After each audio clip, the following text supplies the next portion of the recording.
எல்லாருக்கும் வணக்கம். இப்போ நாடு முழுக்க நம்ம இளைஞர்கள்லாம் போராடிக்கிட்டு இருக்காங்க. அது ஏன் போராடுறாங்க, எதுக்கு போராடுறாங்கன்னு நம்ம எல்லாருக்குமே தெரியும். இன்றைக்கி பார்த்தீங்கன்னா நம்ம சென்னையில் வெற்றிமாறன் சார், பாரஞ்சித் சார், அப்புறம் அமீர் சார், இன்னும் நிறையா பேர் சினிமா பிரபலங்கள்லாம் அதுக்காக குரல் கொடுத்துட்ருக்காங்க. அதை நான் தப்பு சொல்ல வரல. நம்மளோட உரிமையை நம்ம தான் போராடியாகணும். அதை நம்ம இளைஞர்கள் கரெக்டாக பண்ணிக்கிட்டு இருக்காங்க. அதை தப்பு சொல்ல வரல. ஆனால் நீங்கள் எதுக்கு போனீங்களோ அதை பற்றி பேசுங்க சார். ரஞ்சித் சார், உங்களை தான் சொல்கிறேன். ஏன் அங்கேயும் போய்கிட்டு தலித் பக்கம்னு ஏன் நல்லா இருக்கிற ஒரு பசங்க கூட எதுக்கு நீங்கள் ஒரு ஜாதிய உணர்வை தூண்டி நீங்கள் பேசுகிறதே அப்படித்தான் இருக்குது. அனிதா தங்கச்சி இறந்தப்பவும் போனது அப்போ இருந்த சிஎம் இல்லை, இப்போ இருக்கிற அந்த சிஎம் தான். நீங்கள் அந்த இடத்துக்கும் போய்கிட்டு நீங்கள் அப்போ அங்கே ஒரு நிகழ்ச்சி நடத்தினப்பவும் நீங்கள் ஜாதியை பற்றி தான் பேசுனீங்க. ஏங்க, நல்லா இருக்கிற அங்கே போராடுறவங்க யாரும் ஜாதி, இந்த ஜாதியா அந்த மதமா அப்படி பார்த்தாங்க யாரும் போராடல. சரிங்களா? நீங்கள் என்ன நோக்கத்தோட போராட்டம் நடத்துகிறீங்களோ அதை பற்றி மட்டும் பேசுங்க. இன்னமும் நீங்கள் இருக்கிறவங்க மனசில் அந்த ஒரு வெறுப்பை மட்டும் உண்டாக்காதீங்க.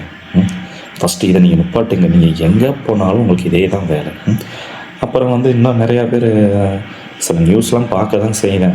ஒரு பக்கம் போராடுறாங்க, போராட்டம் டெல்லியில் போராடுற இளைஞர்கள் பக்கம் அதை போடுறது, இன்னொரு பக்கம் நம்ம ஜனநாயகம் படம் ரிலீஸ் ஆனதுனால அவங்க ஃபேன்ஸு தொண்டர்கள் கொண்டாடுறத போடுறது. எதுக்கு இது? நம்ம நாட்டு இளைஞர்களுக்கு, நம்ம மாநிலத்து இளைஞர்களுக்கு தெரியாதா?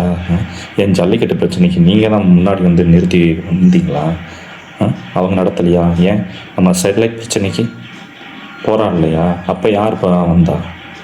ஏன் நீங்கள் எதுக்கு எடுத்தாலும் இப்போ விஜய் வாயை திறக்க மாட்டாரா? விஜய் இதெல்லாம் கண்டுக்க மாட்டாரா? ஏன் அவருக்கு தெரியாதா? ஜல்லிக்கட்டு பிரச்சனைக்கு அவர் போனார். அனிதா இறந்ததுக்கு அவர் போனார். சரிங்களா? சும்மா எதுக்கு எடுத்தாலும் விஜய் விஜய் விஜய் விஜய்னு இருக்காதீங்க. 60 வருஷமாக ஆண்டவங்க இது வரைக்கும் என்ன பண்ணாங்க? போன டைம் ஆட்சிக்கு வரப்போ நீட் தேர்வை நீக்கிறேன்னு சொன்னாங்க. என்ன தண்ணிக்குனாங்க? ஒன்றத்தையும் நீக்கலை. இப்போ தானே ஒரு மனுஷன் வந்திருக்கான், ஒரு சான்ஸ் கொடுத்துருக்கு. பார்ப்போமே, இன்னும் 5 வருஷம் என்னத்தை அவர் பண்ணுறான்னு பார்ப்போம். பிடிக்கலையா அடுத்து மாற்றிக்குவோம். இது வரைக்கும் என்ன பண்ணாங்க பொறுத்திருந்து பார்த்தோம்ல. இந்த ஒரு டைம் தான் பார்ப்போமே என்ன தான் பண்ணுறாருன்னு. ஸ்டெர்லைட் பிரச்சனைக்கு சுட்ட கொண்ட அந்த அரசு இப்போ இவரை கேலி பண்ணுது. அவராச்சும் அவர் இறந்தோன்னே அவங்களுக்கு ஆறுதல் சொல்லவும் ஒரு அரசியலே இல்லாத ஒரு ஆள் போயிட்டு வந்தார். நீங்கள் எத்தனை பேர் போனீங்க? அப்புறம் அதையும் சொல்கிற ஒரு தற்கொலை கூட்டம் பிளாஸ்ட்டுன்னு ஆடுதுன்னு. இப்படி இப்போ இருக்க இளைஞருங்க தற்கொலைன்னு சொன்னதுனால தான் ஒரு அரசியல்வாதியோட அரசியல் வாழ்க்கையே கேள்விக்குறியாக இருக்குது. சரிங்களா? ஃபஸ்ட்டு நம்ம நாட்டு இளைஞர்களை நம்மளை தான் என்கரேஜ் பண்ணணும். அவங்களுக்கு தெரியும் என்ன பண்ணணும், எப்போ பண்ணணும் அவங்களுக்கு தெரியும். ஜல்லிக்கட்டு பிரச்சனையாக இருக்கட்டும், எந்த ஒரு பிரச்சனைக்கும் நீங்களாம் யாரும் முன்னாடி நிற்கலை. நீங்கள் நின்னீங்கன்னா உங்களோட அரசியல் நோக்கம் தான் அதில் இருக்குமே தவிர வேறு எதுவுமே இருக்காது. இளைஞர்களுக்கு தெரியும். தயவுசெய்து அவங்கள மட்டம் தட்டுறது முதல்ல நிப்பாட்டுங்க.